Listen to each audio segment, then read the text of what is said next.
I'm Master Trooper Gary Cutler. And I'm Sergeant Blake White, and we're with the Colorado State Patrol. And this is the Colorado State Patrol podcast.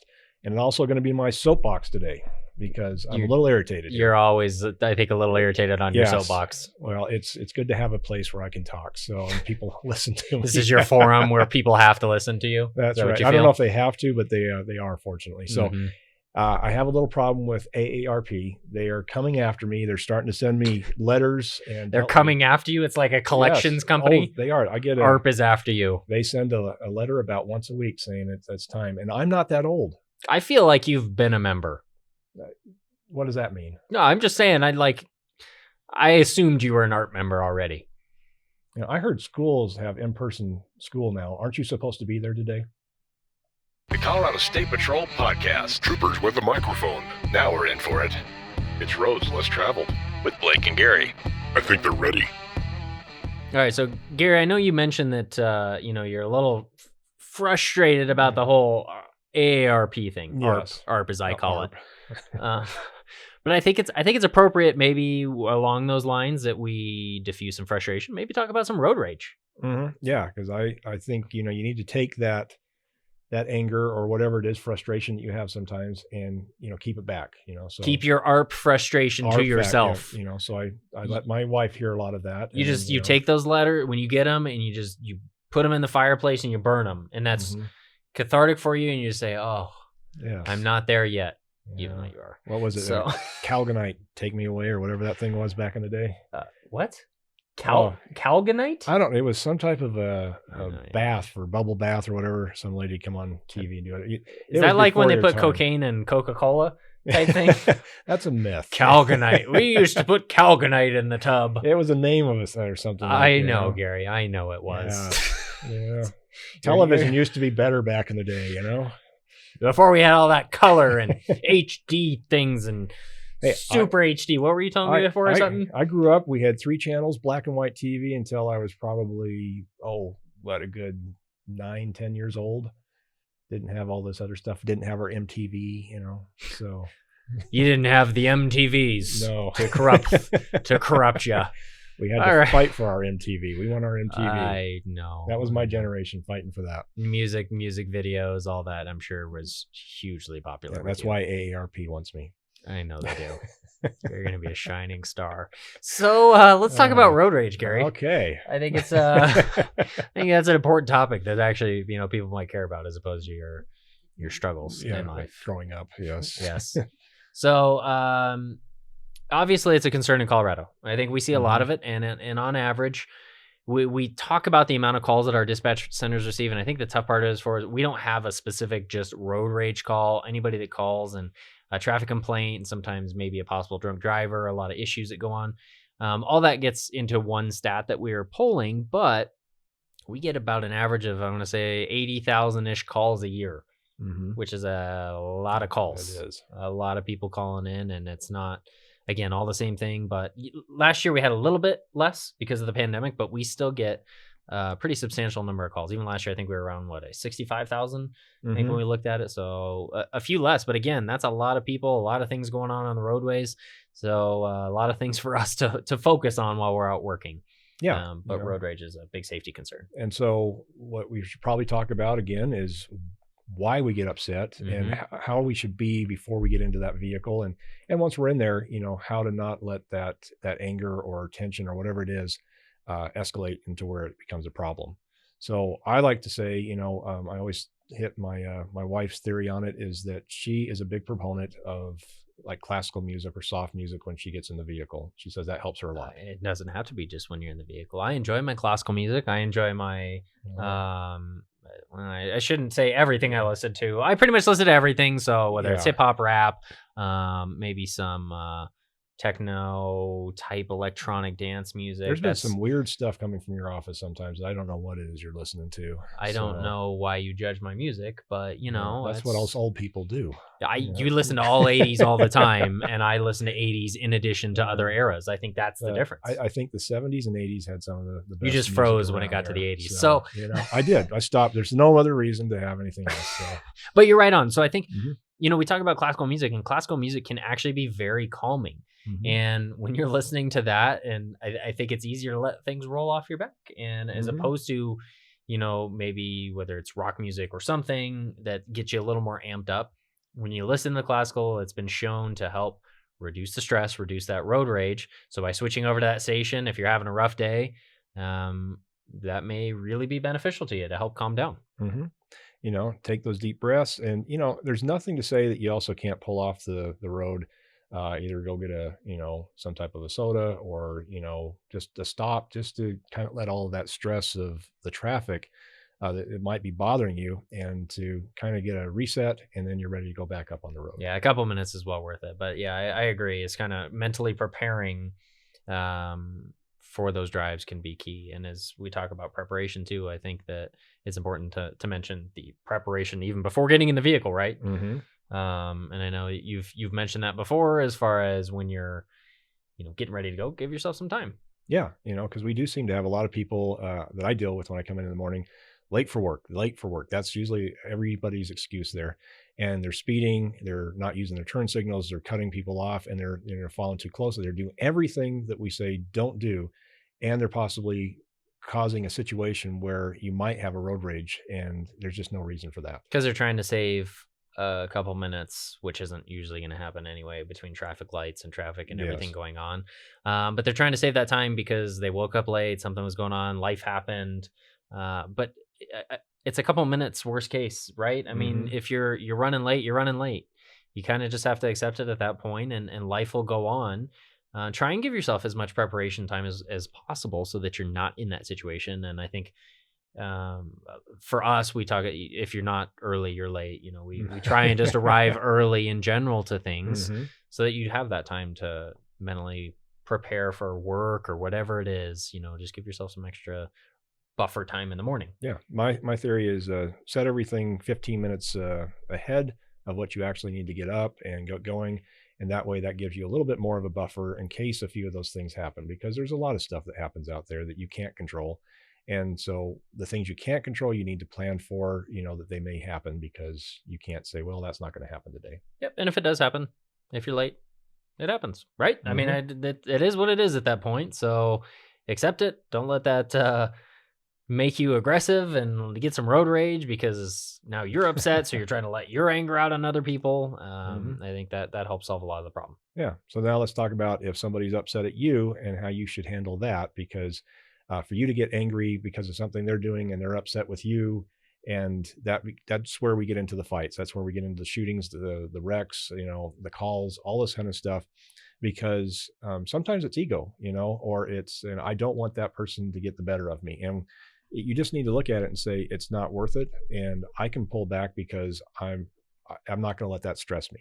Right. It's not personal. And we see it a lot of time. I think you can notice the change when people get in the car, and it becomes a alternate personality almost for some people, where when you're behind the wheel, it's, oh, that's not another human being traveling down the roadway. That's that Dodge Ram. That's that Mini Cooper, whatever it is. I don't want to single out a certain vehicle. You had to pick up my truck here? I'm not singling out anything. All right. I just want to throw out a couple. Chevrolet Impala. Is that better? You comfortable? Okay. I got a couple others. I don't own one of those, so I'm good. Okay. So it's not, to a lot of people, it becomes a separation that it's not the person behind the wheel. It's, I'm so frustrated. And you get in this little protective bubble where you act a different way. And we see that a lot where whatever it is, getting behind the wheel takes over some people, and allowing yourself to kind of take a step back and go, yeah, this is another human being. They have things going on in their life too. And looking at it maybe in a different light, and not letting your anger try and bleed out onto other people. I think those are important things. Yeah. And you said it with people feel protected in their vehicles. And so a lot of times they'll do things when they're in there that they wouldn't do otherwise. But it has spilled out into the roads where we've seen people get so mad, they, at a stoplight, they jump out, they start fighting, they start hitting their cars, doing whatever. And, that's the last thing we want to see out there, because, at the end of the day, everybody wants to go home, and nobody wants to have this. And, you don't want to later on with that anger, kind of going away and realizing what you've done and what it's going to cause them and you and everybody else for the rest of their lives, because something just tipped a little bit too much, and now someone's going to jail, somebody's hurt, somebody's dead. Yeah, I mean, and that's the thing, is it? I mean, it may sound kind of crazy, like, oh yeah, this simple traffic thing became into, or morphed into somebody getting hurt or killed. Well, yeah, that does happen. Unfortunately, we try our best to help people avoid that, and when we can, mitigate it. But we have weapons get involved sometimes. People use their vehicle as a weapon to ram it. They'll stop, like Gary said, either a traffic light or on the side of the road just to get in a fist fight, all over something so simple as driving, and maybe even somebody's mistake, because people do make mistakes, right? Yeah. I think that's the key too. We even talk about it with traffic stops, and it's sometimes, unfortunately, you may be on the receiving end of a ticket, but you're human, we're human, everybody, it happens. It's not personal. Yeah. I think that's the big key to it, is don't let it get to you. Don't take personal offense to maybe somebody's actions, somebody's anger, their offense. Let them continue down the roadway. Let it roll off your back. Listen to that classical music. Breathe. Yes. Right? 80s music will do that to you too. So, if 80s music works for you, use some 80s music. Yeah. So we were talking before we started this here. We've come up with what we believe are probably the three top ones that we believe cause a lot of angst and anger. So we'll hit the first one is driving in the left lane. That is what we hear all the time. Yes, we get a lot of calls. A lot of calls and a lot of frustration on that one. Right. So what it is the law is this, and it's been around for a while, and people still don't seem to know it. But when you're on a road that's 65 miles an hour or more, multiple lanes in the same direction, the left lane is considered the passing lane. And so you can go over and pass somebody, but then go back over to the right. Passing lane, right? Not speeding lane? Yes, okay. Exactly. Right. That's an important one there. And so we have a lot of problems with, people speeding past there and people getting angry at that. And so we see additional problems with it as well. Yes. And so 65 or above, move over, or if it's posted, move over, or just in general, just try not to ride in that left lane. I think that helps mitigate a lot of these situations, because we'll see it where, a vehicle's maybe going 5 over in the left lane. I think that even at that speed, yes, you're speeding. That's 5 over, and you got somebody right behind them, just tailgating, just going, man, they're waiting for them. They're swerving around. They're flashing their brights. Then we, as the law enforcement, have to kind of evaluate that situation. If we happen to be observing this and we're around, well, who's the most dangerous one in that? Who's the aggressor? Yes. And we would love to be able to focus on that left lane person that is blocking it and contact them. And whether it's a warning, citation, we do issue those, right? Yeah. And a lot of people seem to think that we don't get calls. Well, why don't any of you guys actually do that? And we do. We've both said it. We've pulled people over, ticketed them. Other troopers do that as well. Other law enforcement do it. So you may not see it all the time, but we do pull over plenty of those people. Yeah, absolutely. Absolutely. And if you are that aggressor in that situation, then you may get contacted instead of the person that you're frustrated with too, because you're putting more in danger than the person riding in the left lane. Yes, it disrupts traffic flow when people are blocking lanes, and that's the reason that we have the law in place, is to keep traffic flowing. But don't put yourself in a situation where now you've become the aggressor and you're becoming more dangerous in that situation as well. I think that's key to mention. It's both sides of things. So allow us to contact those drivers, or some people I don't know why it's years of this and they still park in that left lane. And I know the frustration. You're going, man, I don't know why they're riding over there. They just think it's smoother or something. I've actually heard that, the left lane, it's smoother over here. Wow. I don't know. Yeah. And it's, one of the other problems we have is where we get people that self-patrol that left lane as well, because they don't like the speeders. And so they'll go over there and, and they've told me this too, well, I was either going to go the speed limit or just under to keep those people from doing that.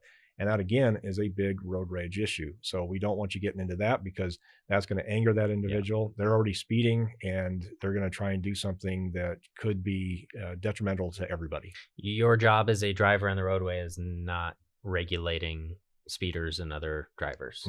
And so we ask that you don't put yourself in that situation where you think you're helping and you're slowing people down, because it's going to create more issues for us in general, because we're going to have that road rage. We're going to have more things escalating, people getting more erratic around that. So just don't do that as well. I think that's important. I think that's a good one. So okay.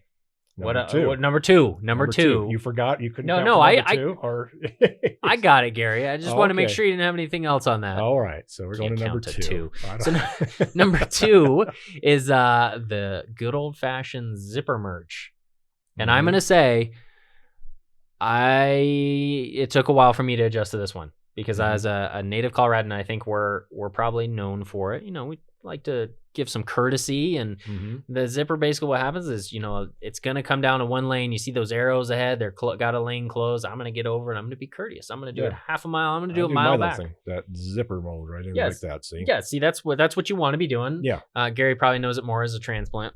Yes. Well, Transplant. Not everybody can be grown up in Colorado and actually. Have you left the state? I think I should get an award for being they have those born and stickers, raised in native Colorado. No, they I'm put not those putting on that there, No. stuff I like accept that. everybody. You don't have to be from Colorado. Trying to make Gary. the rest of us feel bad that No. we decided to come over here. I give you a hard time, but no, if you're not from Colorado, you're we fine in my book. We had zippers in Utah as well, so Zipper merges or just zippers in general? both, I would say that's how we figured it out. Congratulations. It's like a zipper and then the zipper. It is. merge. So the zipper, the way it works, Gary does this, I do more of this. Basically what it means is take turns, right? So this car is going to go, and then one's coming up, you're going to get behind, and then the next person from this lane, and you're going to alternate just like a zipper. Yeah. Or like this, whatever works for you in your mind. Left, right. But really what it is it's taking turns. It's riding that lane. And I say riding that lane, but that's really what it is going that lane that's going to end further down, not the absolute last minute, but further down the roadway, and then taking turns. Not saying, I can't let this one car in front of me because that'll slow me down by a couple seconds. Give yourself some room, allow them to come over. Same thing.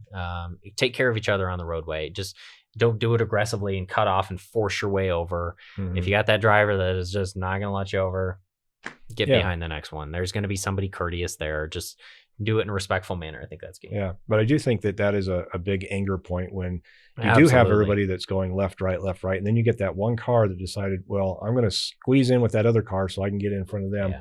And that's where we start seeing that anger, and it starts to get bad. Plus, people wait till the very last minute to get over whenever it's the road or construction.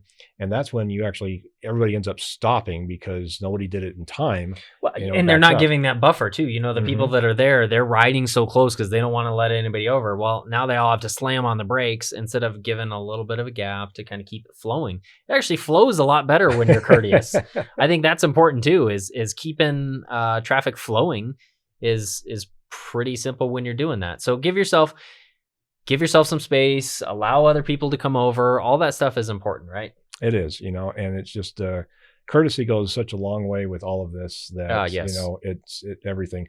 And we've talked about it before. You did a little social media thing on it. Is that courtesy wave of saying thank you, you let me in, and then I love the wave. I think the wave, the thank you wave is a lost art at this point. I hate to say it but you just don't see it anymore. Like, hey, thanks. You know how much that means to somebody of just like, I acknowledge you. Thank you. That was a kind gesture. You both win in that one. I think so. Because you go, hey, they gave me a thank you wave. Or it's a situation diffuser too. So there's the, hey, thanks. And there's the, oh, I'm sorry. I love the I'm sorry wave too, because that's more of the shoulder up. You got to really bring that shoulder up so they can it's like, see it, like my bad. But that does happen too. And I think that communication brings it back to humanizing and showing that acknowledgement of the other people on the roadway and taking care of each other. See, I feel that was a Mr. Rogers moment. I could see him doing that, if we had him do something on traffic if he was still around. Yeah. So, but with that too, in the zipper merge, CDOT does put out signs a lot of the time on these merge points. We're seeing a more and more of merge here or merge area, where they're really trying to encourage people to take that lane a little bit further down and merge further and take turns. What that allows is not 2 miles of traffic, but maybe a shorter backup in both lanes, but smoother flowing overall, because there's less braking and everybody, trying to cut each other off. When you just give some space and keep flowing, traffic actually moves faster. It's amazing. When we work together, traffic's better. It does. It's incredible. Yeah. And we have talked about it too, when everybody moves over to the left lane way too early and you have that big right lane. Always. Open. That's a famous thing. Yeah. And that is a tough one for people, because when you have that open lane, and I feel it when I'm in there. I'm going, okay, I moved over with everybody else, but I have this big open lane. I know. And then somebody comes through and they go clear up to the front. And I know that angers a lot of people, but in a way, they're not wrong. They're utilizing that lane like it's supposed to be, but you have to look at it and say, what should I do in this situation? Am I going to tick off everybody, or do I? If you can't beat them, join them. It's a good way to do it. I mean, I hate to say it sounds kind of crazy, but I mean, truly, like we want people to use both of those lanes. And if you're one that says, I'm going to be in this left lane, I'm going to get there early. Okay, people are going to pass you in the other lane. So give them some room and help them merge over and be polite. That's what I would say. If you're adamant that you're going to stay in that lane and you don't want to be that person, you give some space and know that people are going to get in front of you, and just be okay with that. Okay. And don't take it personal that more cars are going in that lane. It really isn't that big of a deal when we look at the grand scheme of things, and life as a whole. I know I feel like I'm getting like really philosophical or something here.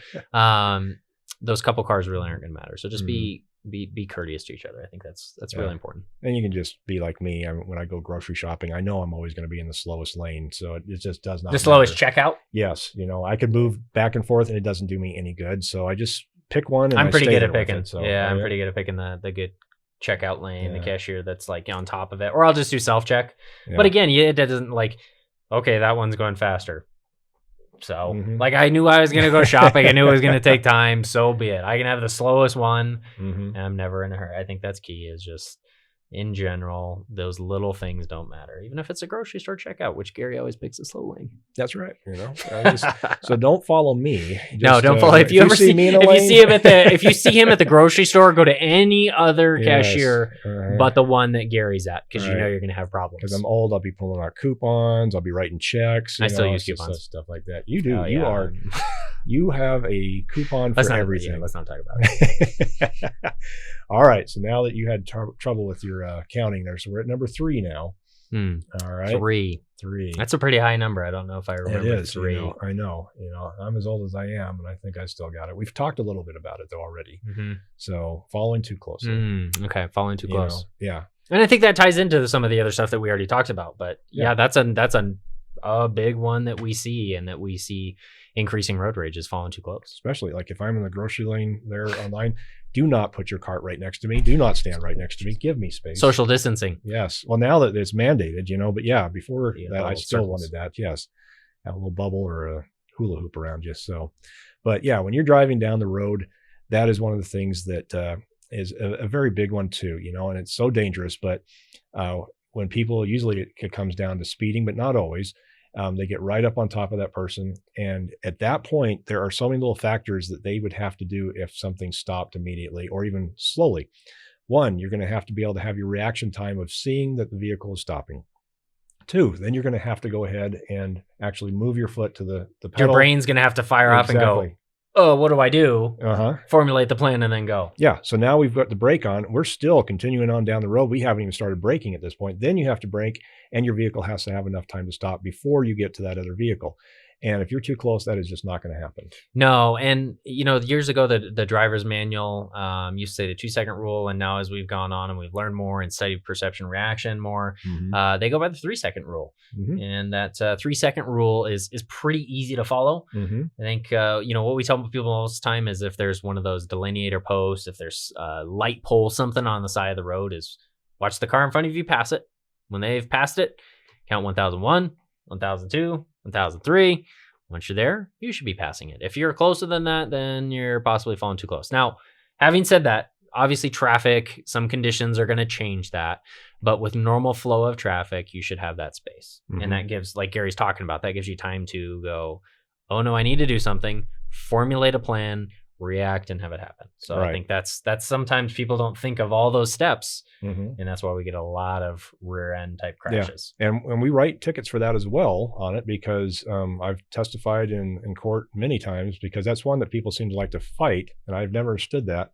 And we explain to them exactly how that process goes. It's all been formulated and everything of how long it takes you to do this.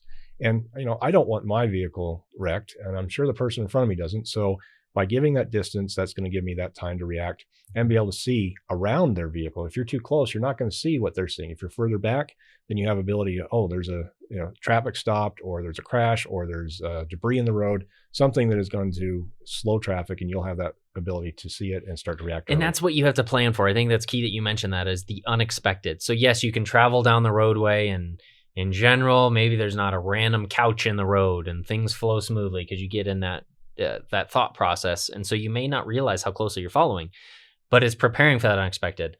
The couch just fell off the truck in front of you, and you got to have time to react. And what we're talking about, the road rage part, you got somebody right behind you. So you need to be able to react for them as well. If they're tailgating you and you don't have an escape, that couch falls off, well, then you're going to have enough time to react and go, okay, I'm thinking about, I need to have enough room to slow them down with me so I don't get rear-ended too. And I know they should be able to do that. Well, they're not. So we've got to take that defensiveness upon ourselves and make sure we have that room to follow so that we can help diffuse that situation too.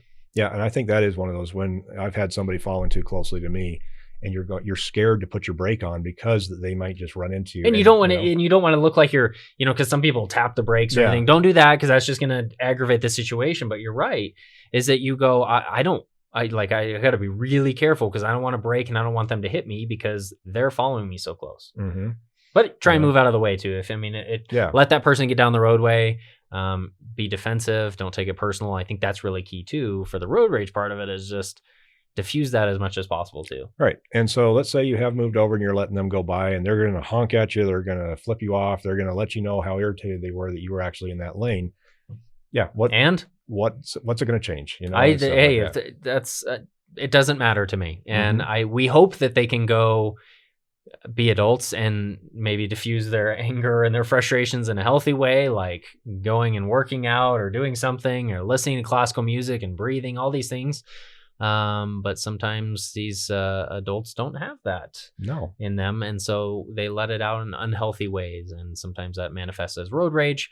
But again, does that matter? No. Let that person continue down, let it roll off your back, and I think that really helps when we're just more relaxed overall. Yeah. And it can be hard at times, right? I mean, we have stressors in life, we have things going on, but so does that person, so does another person.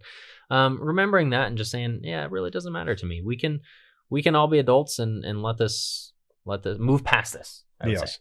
Yeah. Be the better person if you want to, or the more relaxed person, however you want to put it, and do something like that. So those are another good thing on there. So now the thing I want to hit on too is the repercussions of some of this, because this can be dangerous in today's society, especially because there are a lot of people that have weapons in their vehicle and they carry them. And if somebody's temper goes just beyond that ability to control common sense, and it goes into that shooting, or, hitting somebody with a bat, or doing something tire else, iron, anything like that, you just need to be careful that even, when they go by you and you hit your horn and that was just enough to set them off again, it would have been okay. They would have continued on, but you hit your horn to show your anger.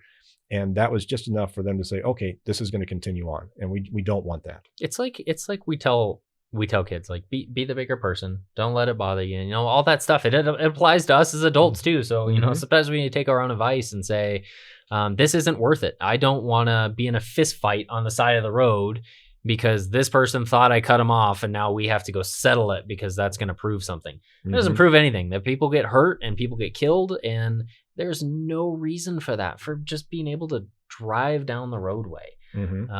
So yeah, don't let it get to that point. Take the steps to separate yourself from it. And I think what happens if you do have that person that's just going, hey, they thought you cut them off, and they're just going to keep following you. Then what? Yeah. Well, that's a good point. Of if you can't get off the roadway, or you don't feel safe to get off the roadway, and you feel that this could amp up, that's when you start to call us. So either for us, it's star CSP on your cell phone, star 277 is what it is. Or if it's a real emergency, then we go ahead and say, call 911. And no matter who you call, either one of those, we put that out, not just to our agency, we put it to all the agencies that are in that area. We're all in the same area. So they will immediately call sheriff's department, police departments, wildlife troopers, and get somebody going that direction as soon as possible. And they will also stay on the line with you and help you the best they can to keep that from escalating. Yes, absolutely. So if you have somebody following you and like Gary said, you try and separate yourself from it first. If you can pull into a populated area, great. If they continue to follow you or they're stopping with you, continue on. Don't drive erratically. Don't put yourself in a dangerous situation, but try and separate while you're calling in. And if they're doing that, call 911. I mean, I would say that's that could be a major life safety situation because we see that escalate, right? Mm-hmm.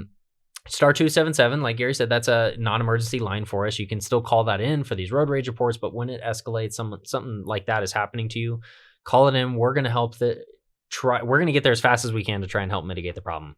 Because we want to keep you safe if they continue to follow you and you're feeling threatened, well, then we're going to have to step in there and make contact and deal with that person so that we can keep you safe. Absolutely.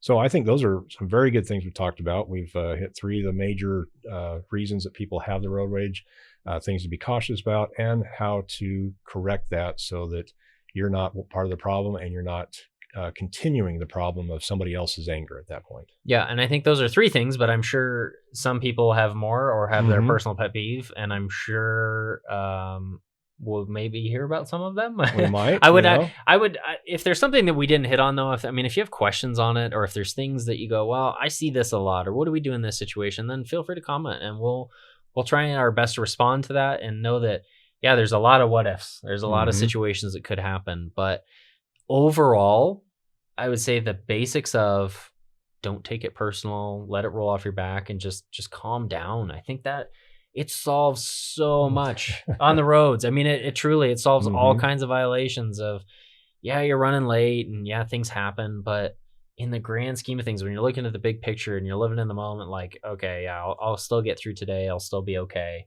Yeah. Then it's all okay. Let it roll off your back. Be here to enjoy tomorrow, and that's what it is.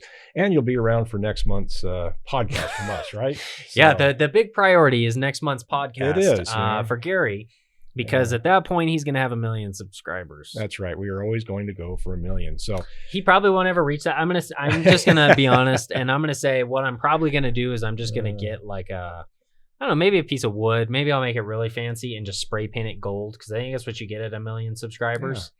Is you get the gold YouTube play button. Yeah. No, there's no YouTube on it. Button? Okay. It's the play button. It's gold though. There we go. And I think that maybe one day I'll just have to make you one. Something for me to hang in my office. And I'll put like 10 and then little zeros or something, or a little disclaimer 10, like you almost made it, Gary. Yeah.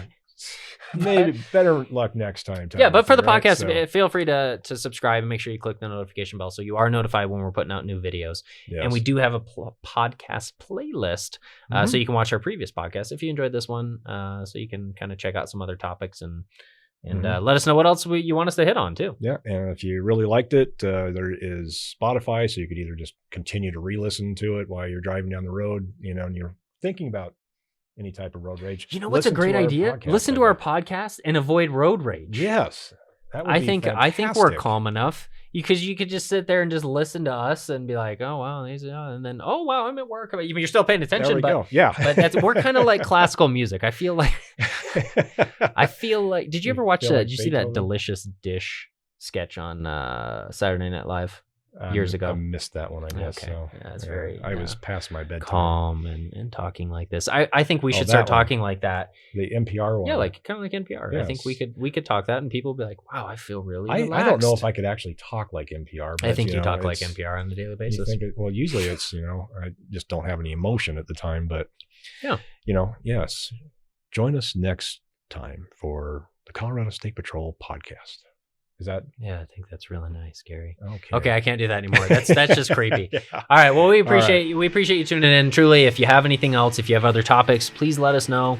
If you have questions on the road rage topic that we talked about today, let us know as well, and we're happy to chat about that. Yep. So tell your friends, they'll tell 2 friends, and so on. So until next time, safe travels and take care.